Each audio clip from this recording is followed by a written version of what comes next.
नमस्कार, मैं हूं आपके साथ आरती सिंह आजाद और रुक करते हैं खास खबरों की ओर। विधायक गोवर्धन शर्मा के नवंबर 23 में निधन के बाद रिक्त सीट पर प्रतिनिधि चुनाव के लिए लोकसभा चुनाव के साथ विधानसभा उपचुनाव करवाए जाने की घोषणा निर्वाचन आयोग ने की, जिसके बाद चुनावी सरगर्मियां तेज हो गई हैं, क्योंकि इस चुनाव के बाद मात्र 3 माह के लिए विधायक की सक्रियता रहेंगे।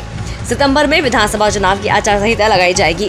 इस माहौल के लिए महाविकास आघाड़ी के प्रमुख घटक दल उद्धव बालासाहेब ठाकरे, शिवसेना के अकोला महानगर प्रमुख राजेश मिश्रा को अकोला पश्चिम विधानसभा निर्वाचन क्षेत्र से उपचुनाव लड़ने के लिए उतारा गया है।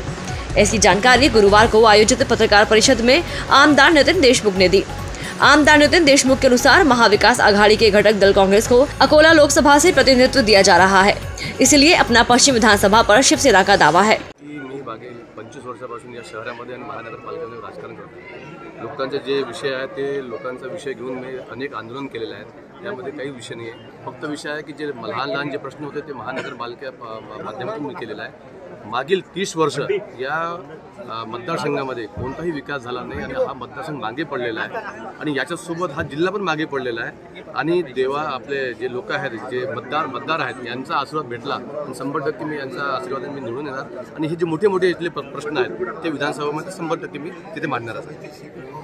आमच्या पक्षप्रमुखांना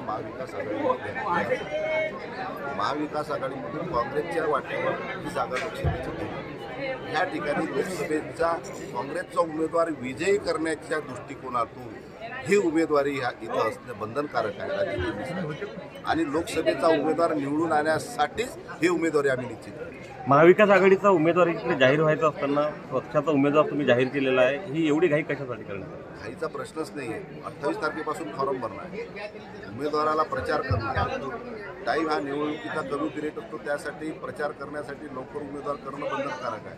पण लोकसभा इथे विजयी प्राप्त करायची राजेंद्र मिश्रा शिवसेना ह्या मतदारसंघात उभं असणं अत्यंत आवश्यक आहे। आम्हाला लोकसभेची काळजी आहे, कारण की आम्हाला लोकसभा इथून विजयी प्राप्त करायचा आहे, त्याच्यासाठी पश्चिम विधानसभा शिवसेनेकडे असणं बंधनकारक। उद्धव ठाकरेंचे परवानगी घेऊनच ही उमेदवारी जाहीर करणार? पक्षाच्या नेत्यांशी आमची चर्चा झाली।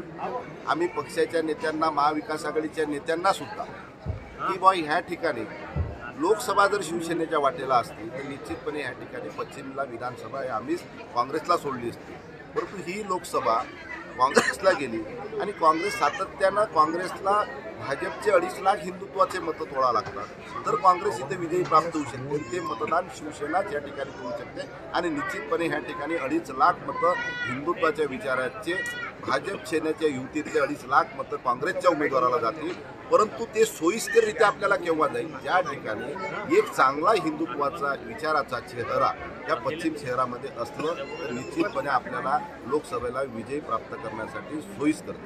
चर्चा झाली बापू, तुम्ही म्हणता परवानगी झाली का महाविकास आघाडीची? सर्व गोष्टी मी ह्या ठिकाणी तुम्हाला सांगू शकत नाही, पण राजेश मिश्रा ह्या ठिकाणी निश्चितपणे आमदार होतील एवढं मी तुम्हाला सांगतो।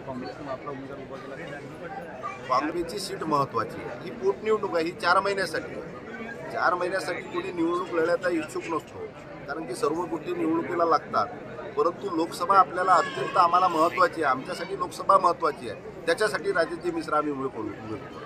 फिलहाल इतना ही। खबरों का सिलसिला लगातार जारी है। नमस्कार।